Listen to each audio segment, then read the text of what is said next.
Bien, vamos a dar inicio a la clase. Es una continuación básicamente del principio 2, titulado Jesucristo, que vamos a estar, bueno, hemos estado viendo sobre la persona, obra y ministerio de nuestro Señor Jesucristo. En este caso, continuamos con la doctrina de Jesucristo, pero esperaría que terminemos esta lección este día. Entonces, todo esto ya lo vimos, evidencia de la eternidad de Jesucristo. eh, También actividades de Cristo antes de nacer. Hemos visto que Él es el Hijo de Dios, es la segunda persona de la Trinidad y, eh, y él ha estado con el Padre en la eternidad pasada, antes de la fundación del mundo, así como el Espíritu Santo. Entonces, hay una lección más adelante en donde se habla propiamente de la Trinidad, de, se habla de estos detalles que hemos estado tocando, pero tal vez no hemos profundizado, pero igual va a llegar en su momento en que vamos a entrar en esos temas. Por ejemplo, las perfecciones o atributos de Dios también es otro tema que hemos estado conversando en algunos pasajes bíblicos, pero vamos a desarrollarlo de la mejor manera o como nos sea posible con el material en su momento. Bien, lo último que vimos fue esta parte de actividades de Cristo antes de nacer. Vimos su actividad como creador, que estuvo en la eternidad pasada con el Padre, que es el ejecutor prácticamente de esta creación y se sostiene esta creación por él, ¿verdad? Entonces también vimos su actividad como ángel, el ángel de Jehová se menciona en el Antiguo Testamento, que nos infiere por la forma en cómo está el texto bíblico. Y acuérdense que el mismo Señor Jesús dice que no va a pasar ni una tilde, ni una jota, nada, sin que su palabra se cumpla. Y esa palabra es la Biblia. Él hacía referencia al Antiguo Testamento, pero ahora tenemos el canon completo, la revelación completa de su palabra con el Nuevo Testamento, que nos da mucho más luz sobre todo el Antiguo Testamento, que era la gente que vivía en ese tiempo era más difícil, pues que hubieran comprendido todo el plan de salvación, la gracia, eh, todo eso lo que estamos viviendo era más difícil para ellos inquirir en eso, pero ahora nosotros somos privilegiados porque tenemos la revelación completa. Entonces, cabal, o sea, esas frases, esas expresiones del ángel de Jehová, que de repente nos da a entender que está hablando Jehová, o que el ángel de Jehová habla sobre, o se atribuye eh, cosas de Jehová, o sea, no es casualidad, es porque el ángel de Jehová es Dios, así como Jehová es Dios y el Espíritu de Dios es Dios. Entonces, en el Antiguo Testamento podemos ver esa Trinidad, aunque un poco escondido, porque realmente, para ser sincero, pues, o sea, no era claro, no era claro y por eso es que los israelitas eh, estaban con esa situación de que por eso querían apedrear al Señor Jesucristo, porque veían como que se hacía Dios, eh, y ellos son bien celosos con eso después de todo lo que pasaron, ¿verdad? Eh, de que Jehová es uno, ¿verdad? Que Yahweh es uno. Entonces sí, Dios es uno, pero en tres personas. Y como Dios es Dios, o sea, y no hay nada que se le compare a Él, entonces nosotros no podemos entenderlo eh, completamente, ¿verdad? Porque nosotros lo vemos desde la perspectiva humana y Él es Dios. Entonces, pero así es la Biblia, la palabra, desde el Antiguo Testamento hasta el Nuevo Testamento, nos da testimonio de que Dios es plural. O sea, eh, es plural. O sea, en este caso, que el Nuevo Testamento nos da más luz y nos lo confirman los apóstoles de que es Padre, Hijo y Espíritu Santo. Bien, entonces vamos a continuar con las actividades de Cristo antes de nacer. Ya hemos tocado este tema anteriormente, pero aquí el material lo vuelve a mostrar como más en concreto algunas actividades que hacía. Por ejemplo, su ministerio como el ángel de Jehová o Yahvé. Yahweh se dice en inglés, entonces ahí hay un tema de traducción que eh, hay una denominación, algunos le llaman secta, puede ser que sea, que se le llaman los mesiánicos, que ellos dicen de que hay que tener, que uno tiene que hablar, decir el nombre de Dios como tiene que ser, o el de Jesús como el que debe de ser. Por ejemplo, a Dios dicen Yahweh, o Yahvé, dependiendo. Hasta ellos no se ponen de acuerdo. Y a Jesús lo dicen como Yeshua, o otros dicen Yeshua, otros Yahshua, y así, o sea, que entre ellos no se ponen de acuerdo, pero el punto aquí es de que a quién estamos adorando, o sea, como que nosotros pónganse a pensar, nosotros le estamos diciendo Jesús a quien nosotros tenemos en nuestra mente, de acuerdo a la escritura, quién es Jesús. Entonces, yo no creo que el Señor Jesús esté pensando, yo no sé a quién le está hablando él, o sea, es como a mí sí, bueno, mi nombre es bastante común, pero alguien que se llame Jaime, por ejemplo, en Estados Unidos creo que les dicen a los Jaime James. Entonces, esa persona como se llama Jaime, pero está en otro país, entonces va a entender cuando las personas le digan James. Entonces, eso es por poner un ejemplo, ¿verdad? Entonces, con ese tema de los nombres, eh, sí, no hay que, no hay que como ser muy legalista en ese sentido, ¿verdad? Pero igual, o sea, aquí solo era un paréntesis. Entonces, una de las actividades de Cristo antes de nacer es que es el mensajero, o sea, y de hecho, el ángel, los ángeles como tal, así como los profetas tenían esa actividad o esa misión de parte de Dios, el dar un mensaje, el mensaje de Dios. Entonces, aquí hay varios ejemplos. Creo que estos son parte de lo mismo que vimos la vez pasada, la clase pasada. Génesis capítulo 16, versículo 7. Déjenme ver. Génesis 16, sí, aquí. 16, 7, 14. Y la halló el ángel de Jehová junto a una fuente de agua en el desierto, junto a la fuente que está en el camino de Shur. Y le dijo, Agar, sierva de Sarai, ¿de dónde vienes tú y a dónde vas? Y ella respondió, huyo de delante de Sarai, mi señora. Y le dijo el ángel de Jehová, vuélvete a tu señora y ponte sumisa bajo su mando, en mano, perdón. Le dijo también el ángel de Jehová, multiplicaré tanto tu descendencia que no podrá ser contada a causa de la multitud. Además le dijo el ángel de Jehová, he aquí que has concebido y darás a luz un hijo, y llamarás su nombre Ismael, porque Jehová ha oído tu aflicción, y él será hombre fiero, su mano será contra todos, y la mano de todos contra él, y delante de todos sus hermanos habitará. Entonces llamó el nombre de Jehová, que con ella hablaba, y ahí está la parte curiosa, ¿verdad? O sea, estaba hablando con el ángel de Jehová, pero ella dice, entonces llamó el nombre de Jehová, que con ella hablaba. O sea, que ella reconoció que era con Dios quien estaba hablando. Y ahí lo mismo, aquí mismo lo dice, tú eres Dios que ve, porque dijo, no he visto también aquí al que me ve, por lo cual llamó el pozo, pozo del viviente que me ve, y aquí está entre Cades y Bered. Entonces el ángel de Jehová no era un ángel cualquiera, ¿verdad? Es Dios propiamente. Yo creo que esto ya lo leímos.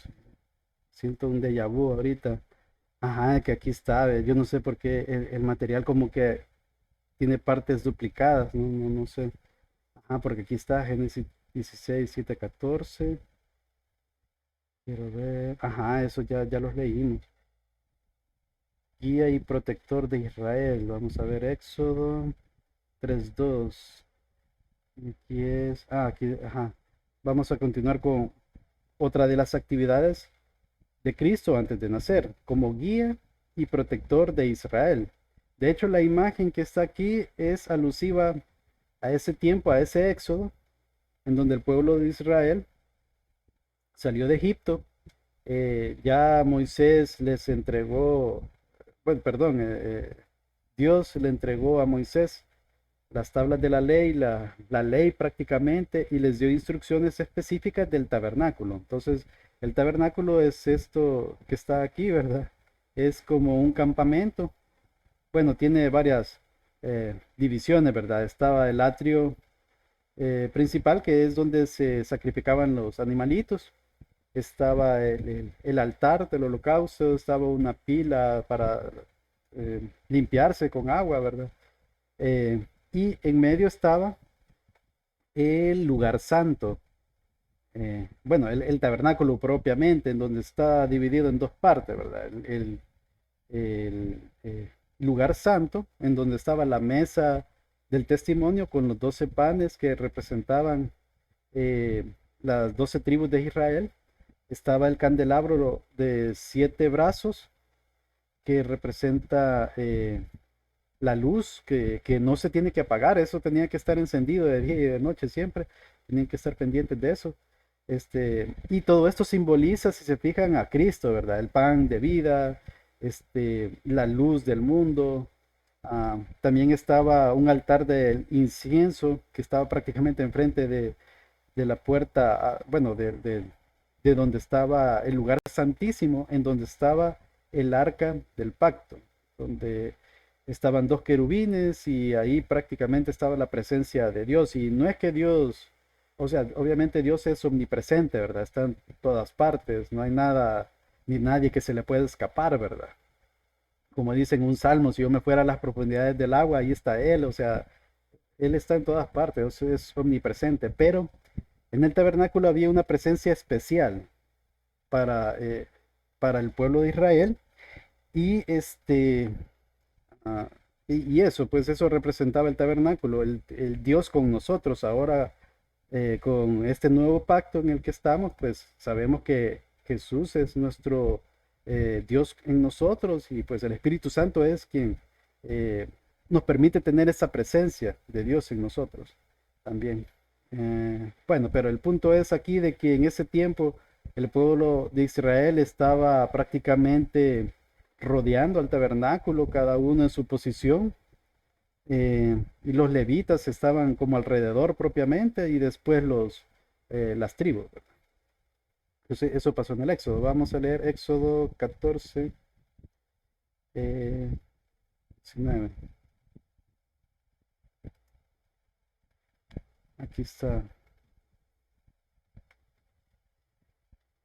Dice, y el ángel de Dios que iba delante del campamento de Israel se apartó e iba en pos de ellos. Asimismo, la columna de nube que iba delante de ellos se apartó y se puso a sus espaldas. Esto es en el paso que iban en la salida de Egipto, ¿verdad? Y por ahí estaban cerca los egipcios, el ejército de los egipcios, porque se habían arrepentido de lo que habían hecho, si bien estaban adoloridos por la muerte de los primogénitos, eh, y ellos prácticamente los echaron, les dijeron que se fueran e inclusive ellos pidieron alhajas de oro y cosas así, se los daban por contar que se fueran, pero después como que cambió su parecer y querían como destruirlo, ¿verdad? Entonces, en este caso, el ángel de Dios es quien los protegió, porque en ese contexto, quizás voy a poner el texto completo porque ahí se quedó corto, ¿verdad? Sino que ahí él hace, el ángel de Jehová prácticamente los cuida en una oscuridad, me parece que descarre, no sé cómo se dice, ahí vamos a ver la palabra, es como que destrabó las ruedas de los carros, de los caballos, no sé cómo es que se dice, ya lo vamos a ver, quiero ver, 19.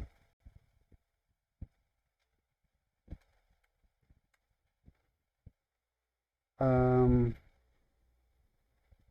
Quiero ver, entonces los hijos de Israel entraron por el medio del océano, ajá, siguiendo el egipcio, entraron tras ellos hasta la mitad. Quiero ver, aquí. Jehová miró el campamento de los egipcios desde la columna de nube y trastornó el campamento de los egipcios y quitó las ruedas de sus carros. Eso era descarretó, no sé, no me acuerdo en qué versión lo vi yo, pero sí, es eso, ¿verdad? Quitó las ruedas de sus carros y los trastornó gravemente. Entonces los egipcios dijeron, huyamos de delante de Israel, porque Jehová pelea por ellos contra los egipcios. Y ojo con eso, ¿verdad? Quien se puso detrás de Israel era el ángel de Jehová, habíamos visto anteriormente. Y aquí dice que Jehová miró el campamento desde la columna de fuego y trastornó el campamento, quitó las ruedas de su carro. Entonces, ¿quién lo hizo? ¿Jehová o el ángel de Jehová? Ahí podemos ver que como que hay ese juego de nombres, ¿verdad? Entre el ángel de Jehová y Jehová, o sea, no es primera vez que lo vemos aquí en la Escritura, ¿verdad? Am, y ahí tenemos, a ver, está, so- aquí. Entonces, aquí está, ¿verdad? Que el ángel de Jehová iba adelante del campamento, pero después se apartó e iba en pos de ellos. Y asimismo la columna de nube que iba delante de ellos se apartó y se puso a sus espaldas. Bien, otro texto bíblico es Éxodo capítulo 23, versículo 20. He aquí yo envío mi ángel delante de ti para que te guarde en el camino y te introduzca en el lugar que yo he preparado. Como les mencionaba, el ángel de Jehová en este caso es el protector de Israel. Aunque ellos no lo veían visiblemente, pero estaba protegiéndolo, guardándolos. Era su roca fuerte, su escudo, su castillo. Eh, por eso es que lograron pasar sin ningún problema, ¿verdad? Y tenemos Segunda de Reyes, capítulo 19, versículo 35. Aconteció que aquella misma noche salió el ángel de Jehová y mató en el campamento de los asirios a 185,000, perdón. Y cuando se levantaron por la mañana, he aquí que todo era cuerpos de muertos. El contexto era que el pueblo de Israel estaba asediado por los asirios y ellos no hallaban qué hacer, ¿verdad? O sea, y realmente, pero sí, el rey Ezequías tenía su mirada puesta en Dios y pues si bien estaba afligido, pues se lo presentó, se puso delante de él en el templo y rogó pues por esta situación, pues entonces prácticamente el ángel de Jehová, o sea, hizo un milagro ahí, aunque se oye un poco bárbaro eso, que mató a todos los del campamento, pero realmente eran enemigos de Israel, pues entonces siempre Dios cuida a sus hijos. Y la maldad en el ser humano, ustedes ya saben, pues, o sea, llegan a extremos eh, como que, o sea, matar o torturar a personas, a bebés, inclusive, ahí la maldad, o sea, no tiene límite, o sea, del ser humano. Entonces, esta gente de los asirios eran gente mala, pues, o sea, eran personas que tenían costumbres y ídolos o dioses que en su concepción pues hacían cosas eran desaprobadas por Dios. Entonces, por eso es que Dios también actuó muchas veces de esa forma con esos pueblos paganos. Entonces, pero aquí podemos ver esa protección del ángel de Jehová al pueblo de Israel. Bien, otra actividad de Cristo antes de nacer es como instrumento de juicio sobre Israel. Porque sí, ¿verdad? O sea, el ángel de Jehová protegió a Israel, ya lo vimos en esos textos bíblicos, y hay muchos más. Pero también el pueblo de Israel no era un pueblo obediente, sino que eran bastante tercos y am, eran como ovejitas, ¿verdad? Que se descarriaban. Entonces, en muchas ocasiones, Dios, a pesar de hablarles por medio de los profetas y todo, eh, siempre se desviaban, pues, o sea, y eso no es que nosotros seamos mejores, ¿verdad? Sino que nosotros también tenemos ese problema de que somos pecadores, ¿verdad? Y nos desviamos y cuando fallamos pecando, no le fallamos a las demás personas, sino que estamos pecando contra Dios. Entonces, por eso es que la salvación es por medio de la gracia, ¿verdad? Porque si fuera por nosotros, si dependiera de nosotros, realmente no tuviéramos chance de alcanzar esa salvación. Entonces, vamos a ver unos cuantos ejemplos en Primera de Crónicas, capítulo 21, versículos del 1 al 27. Este pasaje es un poco eh, controversial, pero quizás no me voy a meter en esa parte controversial. Si consideran que es necesario, lo podemos tocar, pero bueno, vamos a leer el relato, cómo está la cosa. Pero Satanás se levantó contra Israel e incitó a David a que hiciese censo de Israel. Y dijo David a Joab, a los príncipes del pueblo, id, haced censo de Israel desde Beerseba hasta Dan, e informadme sobre el número de ellos para que yo lo sepa. Y dijo Joab, añada Jehová a su pueblo 100 veces más, rey, señor mío. ¿No son todos estos siervos de mi señor? ¿Para qué procura mi señor esto, que será para pecado a Israel? Ojo, aquí Joab la tenía clara y David también de alguna forma. Lo único que más adelante se dio cuenta que había pecado al hacer ese censo. Y nosotros nos preguntamos, ¿y qué tiene de malo hacer un censo, verdad? Eh, pero aquí era un tema primero de fe, de que Dios estaba con ellos, le daba victoria a David en todo lo que hacía, ¿verdad? O sea, y de repente salió con eso, ¿verdad? Entonces, como que era en parte falta de fe. Pero también otro detalle es de que para hacer un censo no lo tenía que hacer así nomás, sino que había una ley mosaica. No recuerdo ahorita, sería de ir a investigarlo, de eso no se los debo, pero no sé si en Deuteronomio, me imagino que sí en Deuteronomio, está una ley en donde se dice de que para poder hacer un censo, cada uno que era censado tenía que dar un rescate por su persona, entonces tenía que dar como un ciclo, no sé, algo así. am, o sea, y ese era el sentido, ¿verdad? O sea, había una, una metodología de cómo hacer el censo. Pero igual, el punto es de que ellos sí, tal vez nosotros hoy en día no lo tenemos muy claro, o sea, yo lo tengo así claro, pero sería difícil ahorita tocar todos esos textos bíblicos para justificarlo, pero se viene un poco extraño el hecho de que un censo sea malo, ¿verdad? Pero aquí el punto, como les mencioné, es un tema de fe y es otro tema de que no lo hizo bien, así como cuando el rey David quiso movilizar el arca del pacto desde, no me acuerdo dónde estaba la ubicación, pero que habían como que el arca había sido tomada por no me acuerdo si los amorreos o filisteos, los cananeos, perdón, los cananeos, y eso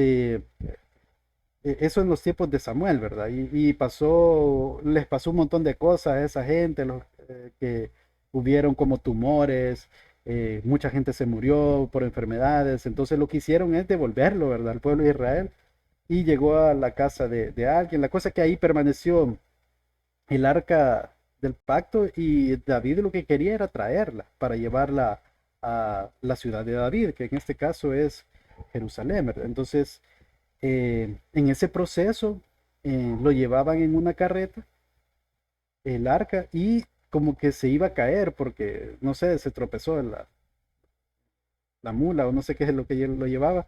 Y Usa, eh, que era uno de los que estaban llevando las cosas, o sea, que estaban ayudando, trató de sostenerla para que no se cayera y fue fulminado, o sea, murió en el momento, ¿verdad? Entonces el lugar se le conoció como Pérez Susa, porque había muerto Susa en ese acontecimiento.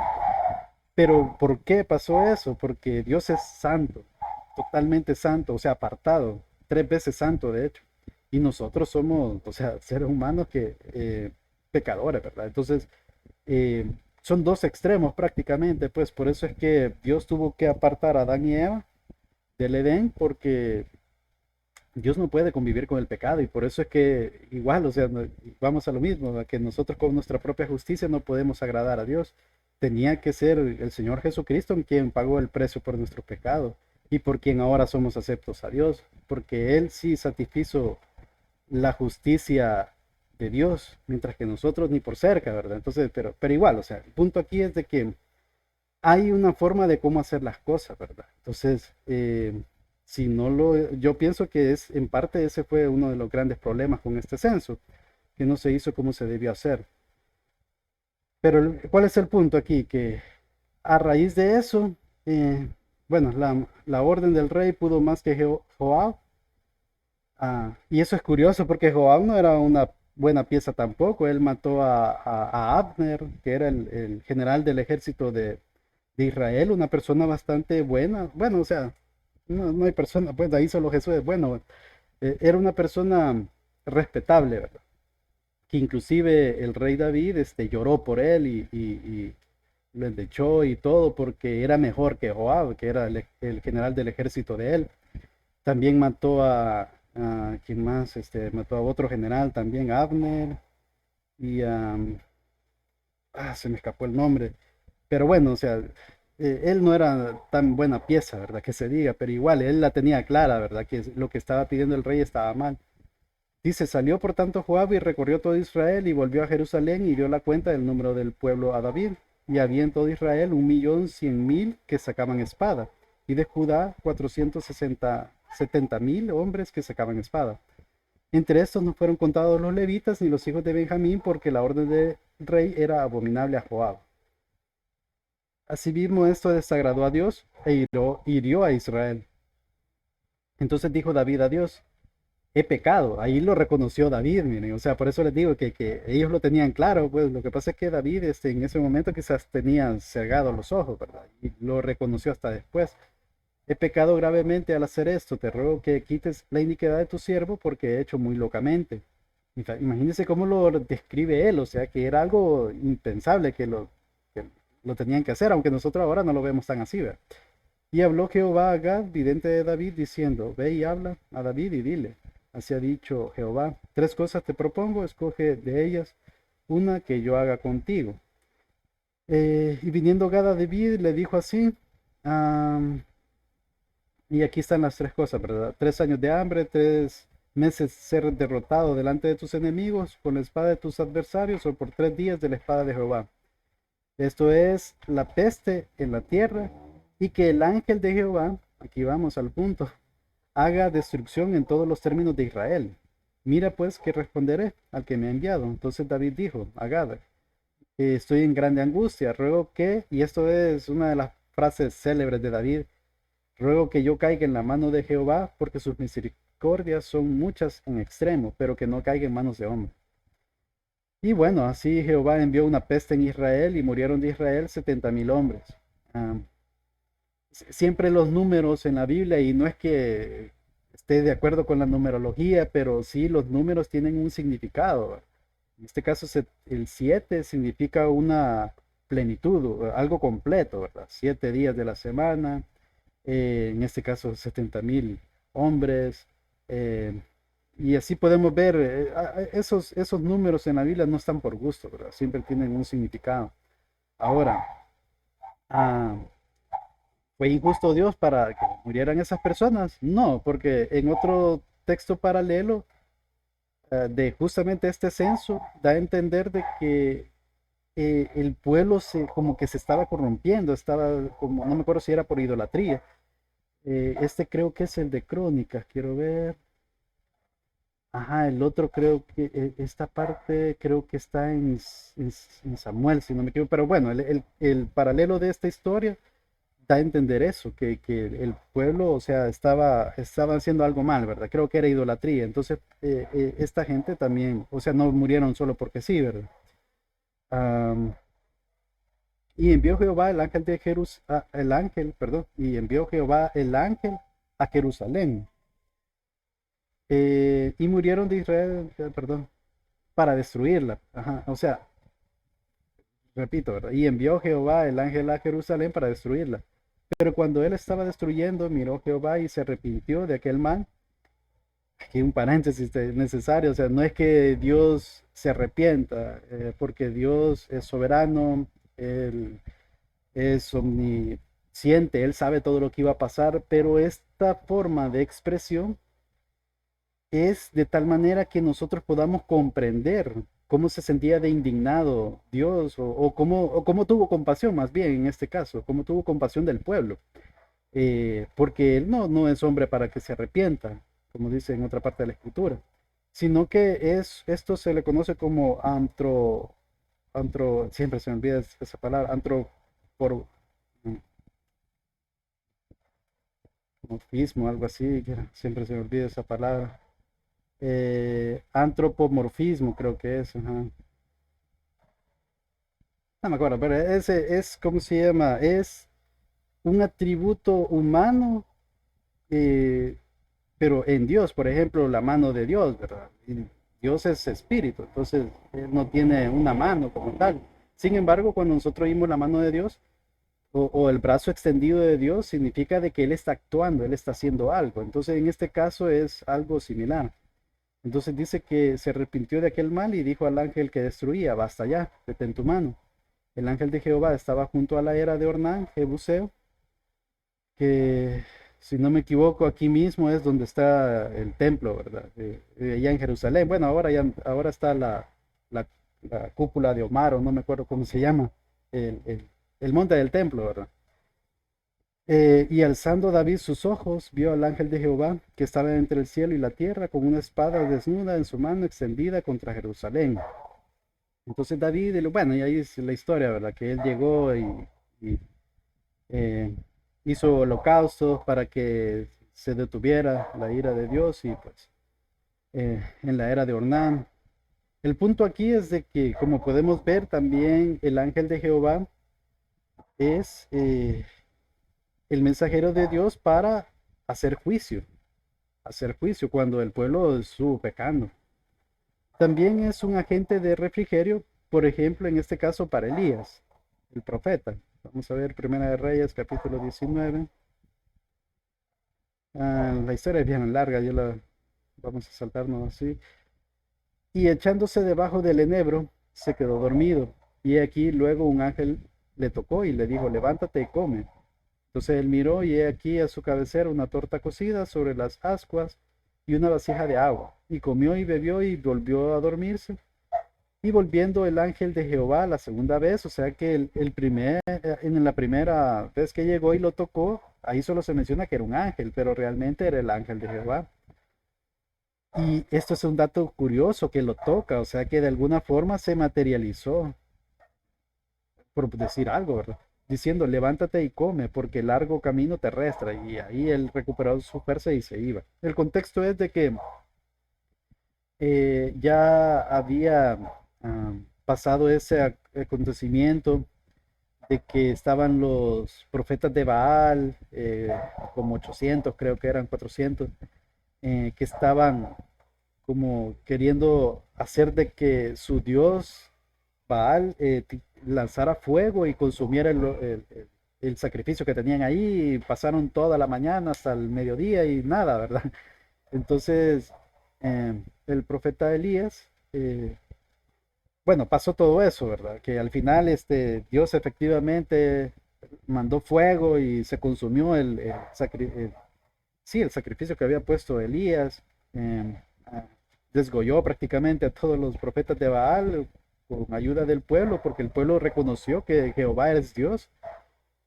Pero Jezabel, la esposa de Acab, del rey, quiso, o sea, esa mujer era mala, o sea, mala, mala, pero mala. Y o sea, porque imagínense, para que Elías le haya tenido miedo, tanto miedo de que se fue y llegó a una cueva y bueno, o sea, y hasta le pidió a Dios que lo matara, o sea, que ya no quería seguir viviendo, ¿verdad? Y en ese es el contexto de que él estaba así, ¿verdad? Como dormido y aquí el ángel le tocó y le dijo, levántate, o sea, y como que lo reconfortó, ¿verdad? Lo consoló y esa comida le dio fuerzas. Entonces por eso es que dice agente de refrigerio para Elías. Ahí hay una imagen que representa eso. Eh, Hay mucho misterio, pues, o sea, en todo este tipo de relatos, por ejemplo, eso de que lo tocó, o sea, de alguna forma sintió, ¿verdad? El toque. eh, y Dios, y en la segunda persona de la Trinidad, es el ángel de Jehová en este caso, todavía no había encarnado en Cristo Jesús, ¿verdad? Entonces son de los misterios, pues, que no podemos,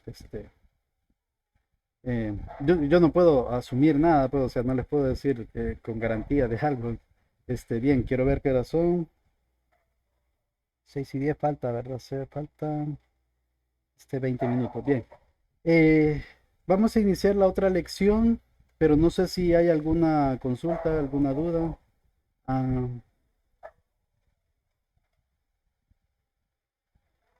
Ah, este versículo ya me acordé porque lo puse. Porque este versículo es del Antiguo Testamento y aquí se muestra la Trinidad, el Padre, el Hijo y el Espíritu Santo, solo que de una forma como encriptada, en el sentido de que está un poco oculto. En Isaías capítulo 48, versículo 16, dice: acercaos a mí, oíd esto. Desde el principio no hablé en secreto. O sea, aquí está profetizando Isaías, porque él no estaba desde el principio. O sea, él no puede atribuirse esto, ¿verdad? Esto de acercaos a mí y oíd esto. Desde el principio no hablé en secreto. Desde que eso se hizo, o sea, la creación está hablando prácticamente de todo lo que la, la- la creación del universo, de la tierra y todo. Allí estaba yo, dice. Y ahora, pero, vale, pero hasta aquí nosotros nos quedamos pensando, ¿de quién estará hablando? Tiene que ser Dios, ¿verdad? Porque para que haya estado desde el principio y haya contribuido en la creación de todo, tuvo que haber sido Dios. Va, ajá, y después dice, y ahora me envió Jehová, el Señor. Entonces ustedes se pueden pensar, bueno, si estamos hablando de Dios, ¿cómo es eso que Jehová lo mandó?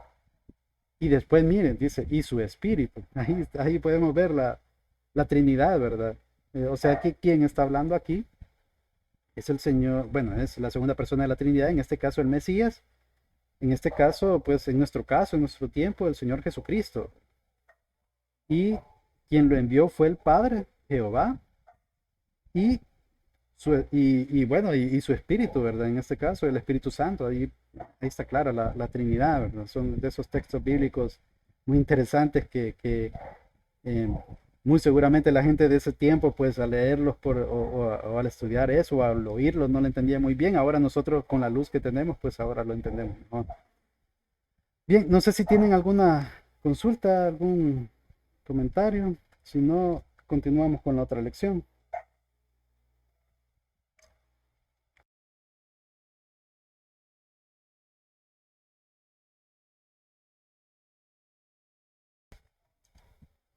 Bien, vamos a continuar con la otra lección entonces. Sí está un poco lenta mi máquina, pero vamos si no da problemas.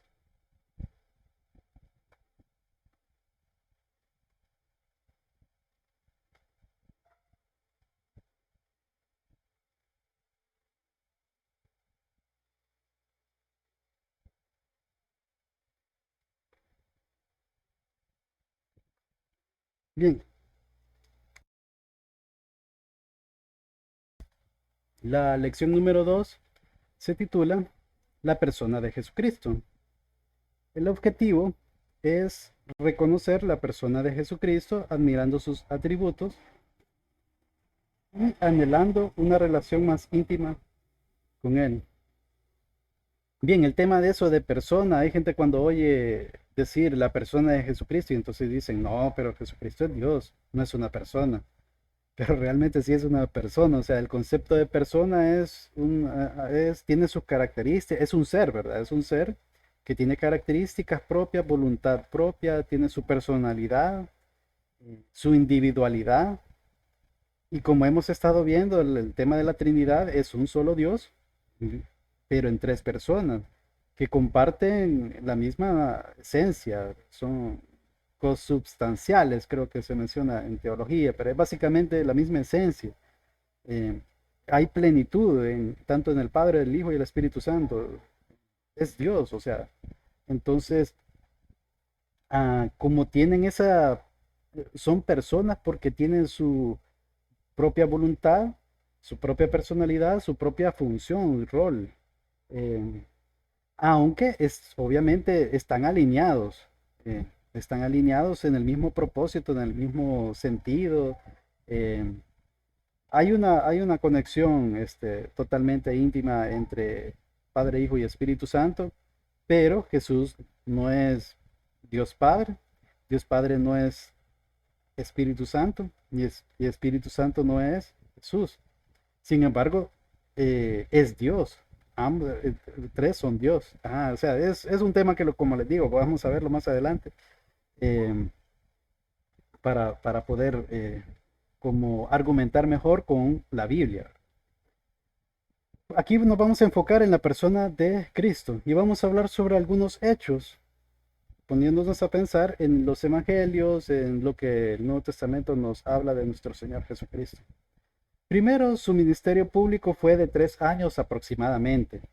se dice que como a los 30 años empezó su ministerio. Entonces nosotros normalmente por tradición decimos que a los 30 años, ¿verdad? Pero realmente la palabra dice como a los 30, o sea, no estamos totalmente seguros, pero sí fueron como 3 años, 3 años y medio, dicen algunos, de ministerio.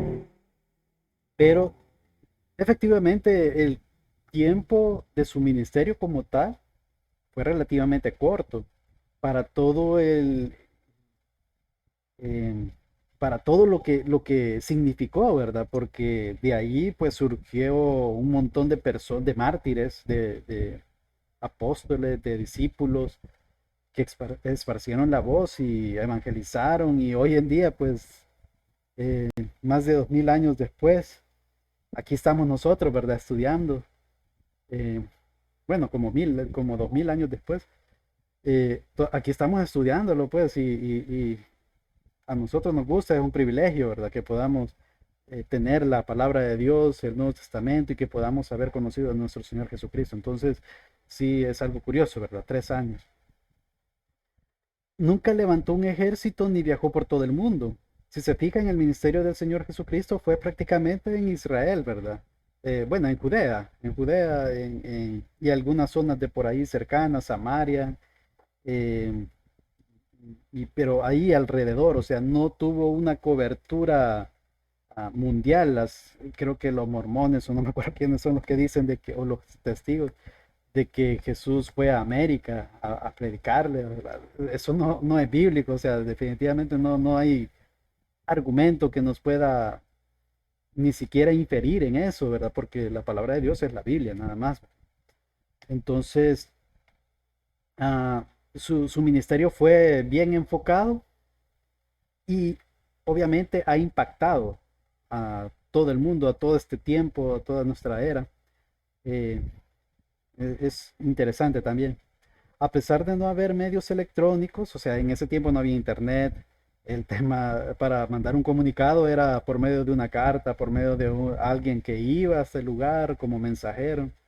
Entonces, la forma de cómo comunicar noticias era por medio de un heraldo, tal vez en una plaza, hablando, leyendo algún dictado o alguna noticia del rey o algo. Entonces, o sea, la forma de comunicarse era bien complicada en ese tiempo. Eh, y otro detalle, Jesús, el Señor, no escribió un libro como tal. Sí, la Biblia fue escrita por los apóstoles. De hecho, eso fue prácticamente un mandato que le dio el Señor Jesucristo a ellos. Que tal vez no literalmente que lo escriban, ¿verdad? Pero sí que la doctrina iba a ser, ellos iban a encargar de compartirla, de- de proclamar el Evangelio. Entonces, pero el Señor Jesús como tal no escribió un libro y sin embargo cambió la historia. De hecho, el tiempo, la historia que la conocemos hoy en día, sufrió un gran cambio, ¿verdad? Antes de Cristo y después de Cristo. Algo pasó en medio, ¿verdad? Y ese algo fue el nacimiento de nuestro Señor Jesucristo y los acontecimientos alrededor de él, ¿verdad? Entonces cambió el tiempo en dos, ¿verdad?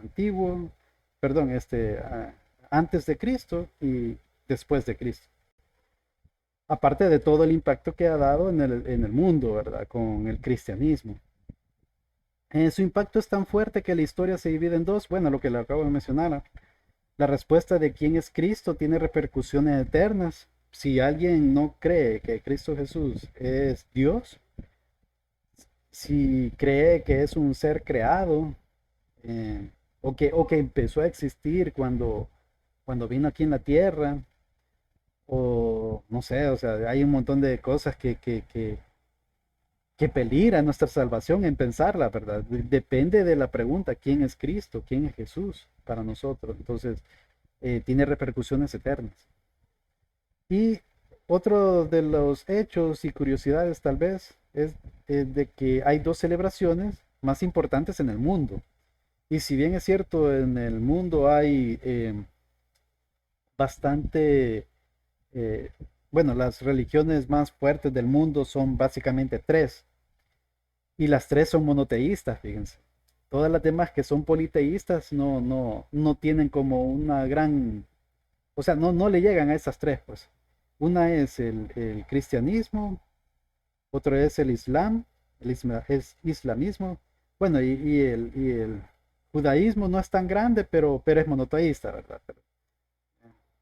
Pero igual, esos son las tres religiones que son monoteístas.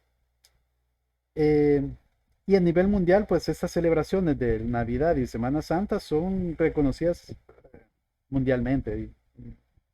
Y no es casualidad, ¿verdad? Que pasen esas cosas. Aunque de la Navidad podemos hablar de algunas cosas que tal vez son curiosas, o inclusive de la Semana Santa, ¿verdad? Pero el punto aquí es como recalcar eso, de que ha sido de gran impacto para el mundo, ¿verdad? Ah,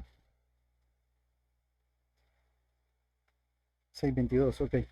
Ah, y por cierto, en las tres religiones monoteístas que hablamos, el Islam, el judaísmo y el cristianismo, en el Islam, el libro sagrado que ellos tienen es el Corán, pero ellos también aceptan que la Biblia también consideran que es palabra de Dios, pero dicen que ha sido tergiversado por el cristianismo. Pero sin embargo, apunta al Antiguo Testamento, o sea, ellos apuntan al Antiguo Testamento, lo reconocen como que sí es palabra de Dios, pero bueno, que le han modificado, dicen, ¿verdad? Acuérdense que ellos creen de que el hijo de la promesa es Ismael, no Isaac. No, perdón, no. Sí, sí, sí, sí, Isaac, es que a veces me confundo con Jacob y todo eso. Entonces, sí, ellos consideran que Ismael, ¿verdad? La línea de Israel, de Ismael es la promesa, pero bueno. De ahí el judaísmo apuntan al Antiguo Testamento, que es palabra de Dios, mas no consideran que el Nuevo Testamento sea palabra de Dios. Entonces, si se fijan, es bien curioso, las únicas tres religiones del mundo que son monoteístas apuntan a la Biblia de alguna u otra forma. O sea, en el cristianismo nosotros tenemos la palabra de Dios, definitivamente, ¿verdad? Entonces, aquí vamos a ver si podemos desarrollar esta parte. Ah, la completa deidad de Jesucristo. O sea, vamos a ver que Jesucristo es Dios, o sea, en este caso la segunda persona de la Trinidad. Ahora vamos a ver un concepto un poco teológico, perdón, pero que encierra mucho significado que nos ayudan a comprender más al Señor Jesucristo. La unión hipostática, ¿qué es eso? Así en términos muy sencillos es que describe cómo Jesús es 100% hombre y 100% Dios. O sea, tiene una naturaleza divina y una naturaleza humana. El Hijo siempre ha sido Dios. Ya vimos de que Él tuvo participación en la creación como ejecutor, estuvo en la eternidad pasada con el Padre, recibiendo gloria por esa creación que hizo, que hicieron. Eh, y pues, bueno, está claro eso, ¿verdad? Que tuvo participación como el ángel de Jehová también en el Antiguo Testamento, entre otros detalles. Entonces, siempre ha sido Dios. Vamos a ver algunos textos bíblicos adicionales. El Evangelio según Juan, capítulo 8 versículo 58. Dice, Jesús les dijo, de cierto os digo. De cierto os digo es como decir amén, ciertamente, ¿verdad? Es algo que es ciertísimo, ¿verdad? Antes que Abraham fuese, yo soy. Entonces Abraham tenía cientos de años de haberse muerto, ¿verdad?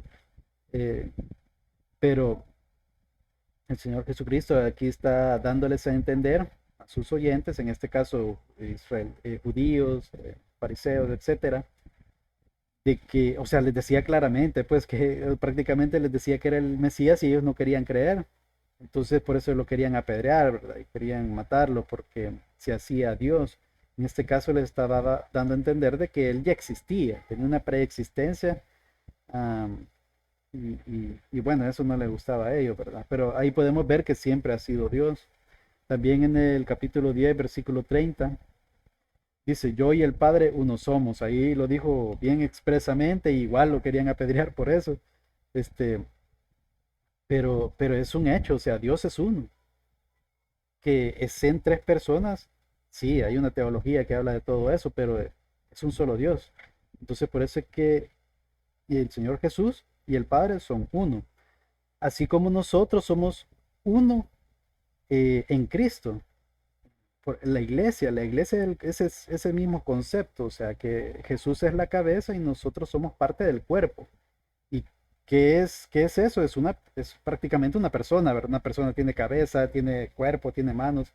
Estamos hablando de que, por eso es que en Juan 17 se menciona de que parte de la oración del Señor Jesucristo es de que nosotros seamos uno, así como el Padre y el Señor Jesús son uno.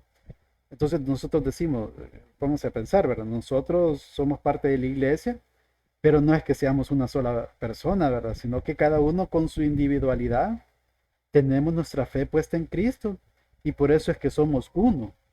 Entonces, por eso es que aquí cuando el Señor Jesús dice yo y el Padre uno somos, habla de que es Dios, obviamente con su respectiva persona, individualidad, ¿verdad? Como Jesús, como Padre, ¿verdad? Bien, y ahí tenemos en la encarnación, tomó forma humana como Jesús. O sea, aquí hay que diferenciar algo, ¿verdad? Que cuando hablamos del Señor Jesucristo antes de su nacimiento aquí en la tierra, eh, generalmente en teología, en los libros que pueden leer, se va a hacer referencia a él como la segunda persona de la Trinidad o como Cristo o como Mesías. Más que todo en el mundo, en lo que respecta al Antiguo Testamento, se refiere más como el Mesías, aunque también tiene nombre como el siervo sufriente, entre otros, ¿verdad? Pero más que todo tiene que ver con el Mesías, el ungido. Entonces, ah, al llegar el tiempo señalado que vino Jesús aquí en la tierra, tomó forma humana en Cristo Jesús. Esto lo vamos a ver en el Evangelio según Juan, capítulo 1, versículo 14. Y aquel verbo fue hecho carne. Acuérdense que en Juan capítulo 1 ya lo estudiamos y hemos hecho referencia a esos versículos bastante, digamos en Juan 1:1, que en el principio era el verbo y el verbo era con Dios y el verbo era Dios. Ajá. Entonces, si se fijan, no nos hemos salido de ese capítulo en este caso. Entonces, ese verbo, ¿quién es ese verbo? Ese verbo, ese logos, esa palabra que estaba en el principio y por quien se creó todas las cosas, fue hecho carne y habitó entre nosotros. Ese habitó viene de la palabra griega que significa a su vez tabernáculo, o sea que hizo vivienda así como la figura del tabernáculo que hablé al principio, que expliqué. Es eso mismo, o sea, prácticamente el tabernáculo era una sombra, un tipo de Cristo Jesús aquí en la tierra. Entonces, vino aquí y bueno, y por eso es que uno de los nombres que se le da en el Antiguo Testamento al Mesías es Emanuel, Dios con nosotros, porque vino aquí a habitar entre nosotros como ser humano, como hombre, porque nació en carne, se encarnó, dice, la palabra se oye rara, eso de encarnación, eh, pero viene siendo eso, o sea, vino en carne, pues fue hecho carne y habitó entre nosotros y vimos su gloria, gloria como del unigénito del Padre. Aquí vemos la figura de Dios Padre, Dios Hijo, ¿verdad? El Señor Jesucristo es unigénito, o sea, nosotros somos hijos de Dios, pero por adopción, mientras que el Señor Jesucristo es Dios y es hijo de, de Dios Padre. Por lo menos para nuestra concepción, ¿verdad? Es una forma en cómo nosotros podemos entender esa relación que hay entre Padre, Hijo y Espíritu Santo, lleno de gracia y de verdad. Bien, entonces ahí podemos ver esa parte de la encarnación. Bien, ya es la hora, entonces, hermanos, no sé si tienen alguna consulta, algún detalle que quieran mencionar. ¿Todo bien?